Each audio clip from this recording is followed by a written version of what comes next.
Keeping you health aware, coughs, sniffles, sneezes, upset tummies, and fevers. Chances are, if you have kids, this has been the story for you over the past few weeks as illness continues to spread. Now, flu activity is still high, and COVID-19, norovirus, and RSV are also making the rounds as well. So joining us now to tell us what we can do to help keep those kiddos healthy and what to be on the lookout for is Jamie Price, nurse practitioner from Willis-Knighton Quick Care Kids. Jamie, thanks for joining us. Absolutely. Thank you for having me. What are the main illnesses that we're seeing more of in this season specifically? Winter is definitely our peak season for a lot of upper respiratory infections, but some of our big guys that are coming out right now is flu. Influenza A is out in high numbers, as well as RSV. And a new one for kind of this year is norovirus, which happens to be more of a gastrointestinal, tummy bug kind of stuff that we're seeing in the kiddos. What are some of the symptoms to be on the lookout for, and how do you know which symptom goes with what? It seems like there's a lot of overlap. There is, and so some of the things we look specifically for flu is that it is usually a rapid onset.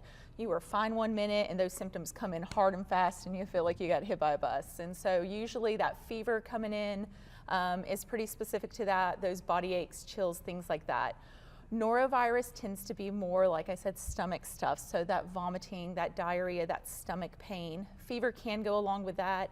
And then RSV tends to be more cough, congestion, but our little babies, they really struggle with that. And so they have a choking cough, real runny nose, and sometimes it can make them really struggle to breathe. Poor babies. Well, when do we know when it's time to bring our kiddos in versus just letting them kind of rest at home and just make sure that they're taking it easy and pushing fluids? Absolutely. So if you're concerned about what's going on with them, we always recommend them get evaluated. Usually fever, you know, if they're running fever, we recommend them go ahead and have an exam, and especially when it's related to the vomiting, the diarrhea, you know, if that's going on for a few days and you're concerned about dehydration, then we really recommend them being evaluated to making sure they don't need any additional things provided. Gotcha. Now, what are some of the things that you recommend parents don't do as they're trying to let their kiddos recover?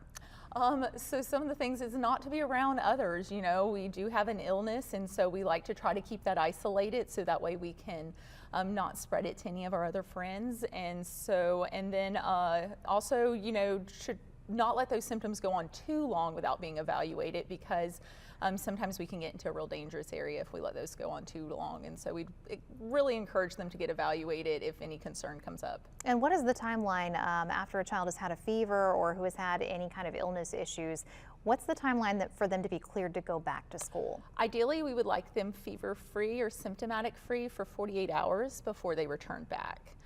There's varying viruses that have that time period of how long you can be contagious for, but that's usually kind of our rule of thumb. Okay, good advice there, because you know, I know it's hard on parents when they're trying to figure out, do they stay home, do they do daycare, and when they wake up the next day and are acting like they're feeling better, it's tempting to go ahead and push them back to school, but say, no, take it a day at a time. Absolutely, absolutely. I know it's hard, but yeah, if they're running fever, we definitely need to keep them isolated. Well, Jamie, thank you so much for joining us and giving all this good info. Thank you for having me.